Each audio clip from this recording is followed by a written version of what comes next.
Welcome student in my YouTube channel. इस video में हम BEVAE 181 एनवायरमेंटल स्टडीज़ के इकाई 2 पारिस्थितिक तंत्र को पढ़ेंगे। इसमें मैंने जितने भी इंपॉर्टेंट पॉइंट्स हैं मैंने उसको हाईलाइट कर दिया है।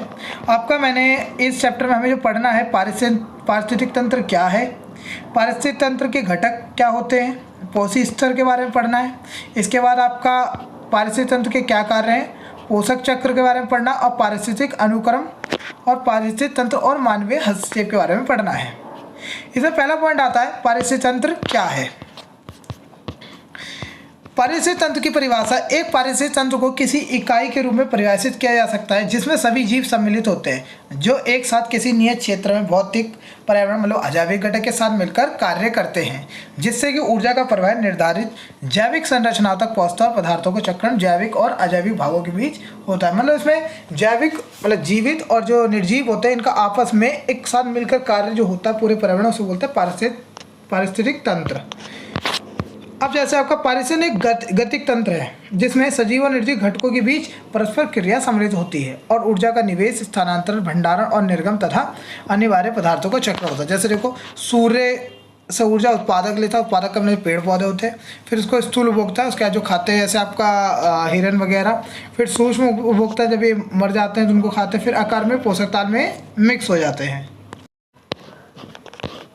पारिस्थितिक तंत्र की क्या विशेषताएं क्या क्या है, इसके कुछ निम्नलिखित विशेषताएं। जैसे आपको पहला आता है संरचनात्मक विशेषताएं। इसका अर्थ होता है उन्हीं सभी तत्वों से है जो एक पारिस्थितिक तंत्र को बनाते हैं। व्यक्ति और पौधे तथा जंतुओं के समुदाय तथा पारिस्थितिक तंत्र में उपस्थित अजैविक कारक संरचनात्मक घटकों में सम्मिलित है। जैसे आपका अजैविक घटक जिसे निर्जीव भी कहते हैं, अकार्बनिक यौगिक होते हैं जैसे कार्बन, नाइट्रोजन गैस वगैरह होती है हमारे वायुमंडल में। कार्बनिक यौगिक होते हैं जिसमें कार्बन वगैरह मौजूद होता है, प्रोटीन, कार्बोहाइड्रेट, लिपिड्स। और इसके अलावा जलवायु घटक जिससे आपका तापमान, आर्द्रता, प्रकाश और स्थलाकृति, ये आपकी संरचनात्मक विशेषताएं हैं। दूसरी आपकी ये आती है सजीव घटक में क्या क्या है, जिसमें आपका उत्पादक है जो पौधे होते हैं, उपभोक्ता प्राणि जैसे हम लोग या जीव जंतु जो होते हैं, और अब घटक मृतपोषी, से आगे हम पढ़ेंगे। दूसरा आता है क्रियात्मक विशेषताएं।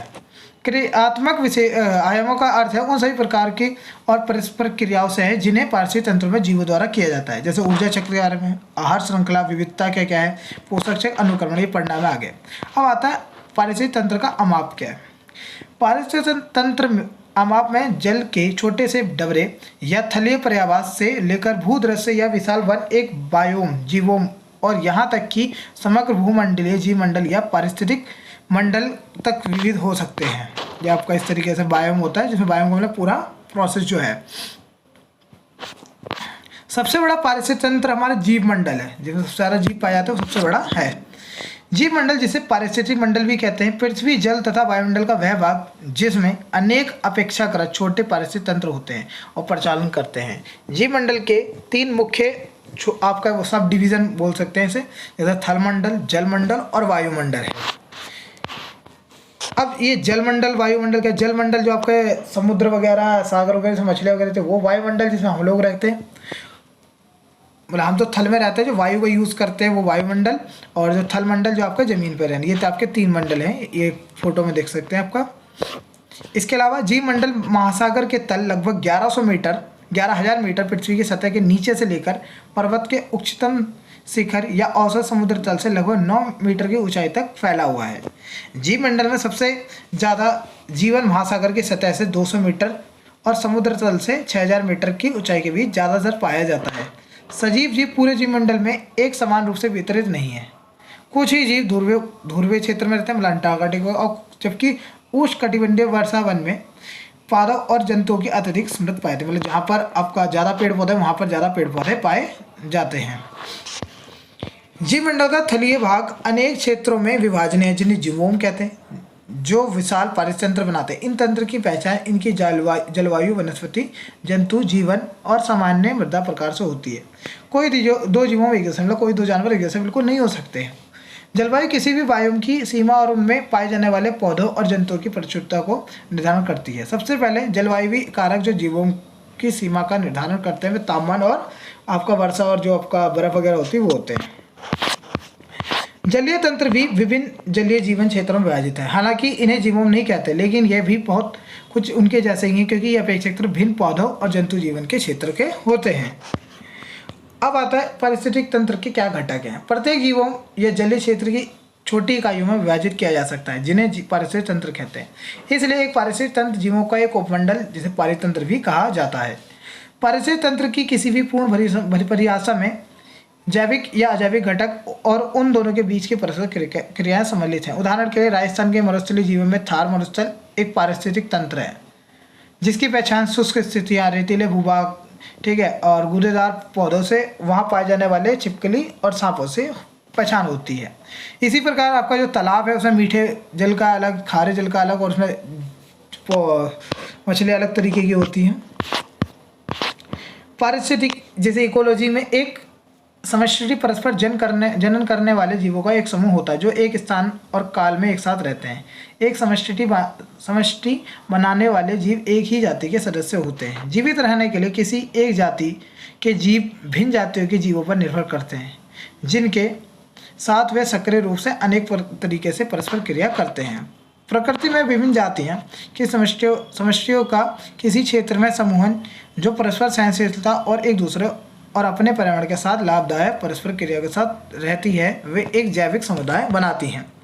अजैविक घटक, ये हम पहले पढ़ चुके हैं, चैप्टर यूनिट फर्स्ट या इकाई फर्स्ट में आप पढ़ चुके हैं कि अजैविक घटक क्या, जितने भी निर्जीव चीज, और जैविक घटक भी हम पढ़ चुके हैं। अजैविक घटक के कुछ प्रकार पढ़ने, उत्पादक वो होते हैं जो क्लोरोफिल द्वारा, मतलब प्रकाश संश्लेषण द्वारा क्लोरोफिल के थ्रू ऊर्जा ग्रहण करते हैं। मतलब प्रकृति में पाए जाने वाले प्रमुख जैविक पर्णरहित हरित, मतलब क्लोरोफिल धारण करने वाले हरित पौधे, हरित और नील जीवाणु तथा नील हरित शैवाल, जो अपना भोजन स्वयं ही प्रकाश संश्लेषण द्वारा बनाते हैं। इसमें एक केमोसिंथेटिक, मतलब रसो संश्लेषी भी होता है, जो केमिकल द्वारा ऊर्जा बनाता है, मतलब सूर्य के प्रदान से किसके बनाता है, कुछ रसायन द्वारा। इसे आपका स्वपोषी या उत्पादक कहा जाता है। इसके बाद आता है उपभोक्ता। उपभोक्ता वो होता है जो दूसरों पर निर्भर होता है, जैसे हम लोग, या फिर आपका उपभोक्ता में जैसे जंतु, जैसे बकरी, गाय, हिरन, खरगोश, ये सब क्या आपका उपभोक्ता है जो दूसरों पर निर्भर या फिर उत्पादक पर निर्भर हो या दूसरे जीवों पर निर्भर हो, उन्हें हम कहते हैं उपभोक्ता। इसमें आपका आता है मांस भक्षी, जैसे हम कार्निवोर्स कहते हैं, जो सीधे मांस पे ही निर्भर होते हैं। हार्बीवोर्स या साग भक्षी या साग नॉर्मल, तो इसमें क्या होता है, सिर्फ ये साग सब्जी भी डिपेंड होते हैं। इसमें उपभोक्ता भी है कि आपका अन्य ये उपभोक्ता जो होता है द्वितीय उपभोक्ता भी होते हैं। ऐसे मांस भक्षी जो द्वितीय उपभोक्ता को खाएं उसे तृतीय उपभोक्ता बोलते हैं। इस तरीके से उपभोक्ता का चरण बढ़ता रहता है। अब घटक क्या है, अब जो ये आपके उपभोक्ता हैं ये मर गए, अब इनको कौन खाएगा। मरने के बाद ये धीरे धीरे इनमें कुछ बैक्टीरिया वगैरह होते हैं, वो क्या करते हैं, इनको धीरे धीरे अपघटित कर देते हैं। पारिस्थितिक तंत्र में मृत जीवों के कार्बनिक सतत विखंडन या अपघटन होता रहता है और पदार्थों का निरंतर चक्रण होता रहता है। कि कुछ जीवाणु, इंग्लिश में बैक्टीरिया, जो छोटे सूक्ष्म जीव बहुत होते हैं और अपघटन करके इसको पूरी तरीके से क्या कर देते हैं, खत्म कर देते हैं। इसको हम डिकम्पोजर अपघटक भी कहते हैं या सैप्रोफाइट मृतपोषी भी कहते हैं। कुछ इस तरीके से होता है कि जो आपका डायग्राम में देख सकते हो कि इसमें पौधे सूर्य से ऊर्जा ले रहे हैं, फिर इसको कोई शाकाहारी मांसाहारी खाएगा, फिर ये मर जाएंगे तो उसको अपघटक इसको गला देंगे, फिर दोबारा पौधों के पास पहुँच जाएगा इसके। अब आता है पोषी स्तर। पोषी स्तर का मतलब होता है एक जीव का दूसरे जीव द्वारा खाए जाने पर ऊर्जा का स्थानांतरण होना। पोषी स्तर का तात्पर्य है आहार श्रृंखला या पारिस्थितिक पिरामिड के स्थान या स्तर से। प्रत्येक स्तर ऐसे जीवों के समूह द्वारा निर्मित होते हैं जिनकी समान आहार पद्धति होती है। पोषी स्तरों का संख्याकरण किसी जीव के भोजन या ऊर्जा के स्रोत यानी उत्पादक से उनकी दूरी के चरणों या स्तरों की संख्या के अनुसार किया जाता है। आहार श्रृंखला पोषी स्तर से प्रारंभ होती है।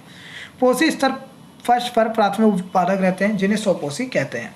किसी आहार श्रृंखला या पिरामिड में अगला पोषी स्तर 2 होता है। इसके 3-4 इस तरीके से चलते हैं। जैसे आपका पोषी स्तर फर्स्ट में साग बक्षी, वो स्वपोषी होते हैं हरे पौधे, फिर साग बक्षी जो प्राथमिक उपभोक्ता है जिसे पोषी स्तर सेकंड में कहा जाता है, फिर मांस बक्षी होते हैं जो आपका पोषी स्तर थर्ड हो गया, फिर मांस बक्षी तृतीय उपभोक्ता जो मांस बक्षी सेकंड वालों को खाता है पोषी स्तर फोर्थ, और फिर आता है चतुर्थ उपभोक्ता जिसे सीड्स मांस बक्षी कहते हैं पोषी स्तर 5। ये ऊर्जा सदैव निचले से उच्चतर की तरफ जाती है और कभी विपरीत नहीं हो सकती। मतलब कभी भी आपका हिरन जैसे शेर द्वारा खाया था तो आपका शेर को हिरन नहीं खा सकती, विपरीत दिशा में नहीं हो सकती। कुछ इस तरीके से आपका आहार श्रृंखला होती है। आहार श्रृंखला आपका टॉपिक है, इसमें ऊपर समझ सकते हैं कि जैसे घास टिड्डे ने खाई, मेढक को फिर टिड्डे ने खाया, सांप को फिर मेढक ने खाया, आपका चील ने सांप को खा लिया। पूरे इस तरीके से आपकी श्रृंखला है। ऐसे इधर आपका ये जलीय पर्यावरण में होती है। आहार श्रृंखला के प्रकार में पहला आता है चराई आहार श्रृंखला। चराई मतलब घास वाली। इसमें घास टिड्डे द्वारा खाई जाती है, फिर टिड्डे को मेढक खा जाता है, मेढक को सांप खा जाता है और सांप लास्ट में चील द्वारा खाई जाती है। एक और दे रखी है अपरदर्श मतलब आहार श्रृंखला। जो आपका अपरद होते हैं, अपरद क्या होते हैं? इस प्रकार की आहार श्रृंखला जंतु और पौधों कायों के मृत आक्रमणिक अपक्षी और उपापचयी अवशिष्ट पदार्थ जैसे डेड्रेट्स कहते हैं से प्रारंभ होती है।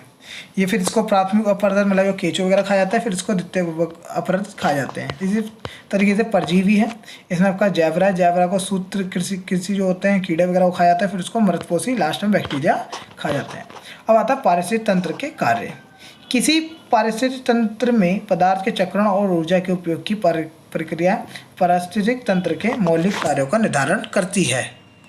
इसी कारण पारिस्थितिक तंत्र को अपने कार्य और संरचना को बनाए रखने के लिए उच्च गुणवत्ता की ऊर्जा की सतत अंतःप्रवाह की आवश्यकता होती है। यह ऊर्जा सौर ऊर्जा द्वारा प्रदान की जाती है। सूर्य के बगैर हमारी पृथ्वी के जीवमंडल में जल्द ही ऊर्जा की कमी हो जाएगी और ध्वस्त हो जाएगा। ऐसा इसलिए क्योंकि उत्पादक जो आपके पौधे हैं वो सोपों से होता है, जो सूर्य से ऊर्जा लेते हैं। सौर ऊर्जा का उपयोग करके पोषक को खाद्य पदार्थ में रूपांतरित करते हैं और जो उनके शरीर में भंडारित रहता है। सभी खाद्य पदार्थ या पोषक जिनका हम या अन्य जंतु उपभोग करते हैं को प्रत्यक्ष या अप्रत्यक्ष रूप से ऐसे उत्पादों से प्राप्त किया जाता है।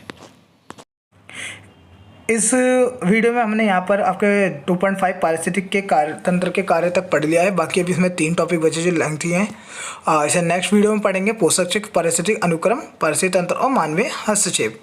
बाकी और पढ़ाई और जानकारी के लिए, जानकारी के लिए हमारे चैनल को सब्सक्राइब और शेयर करना ना भूलें।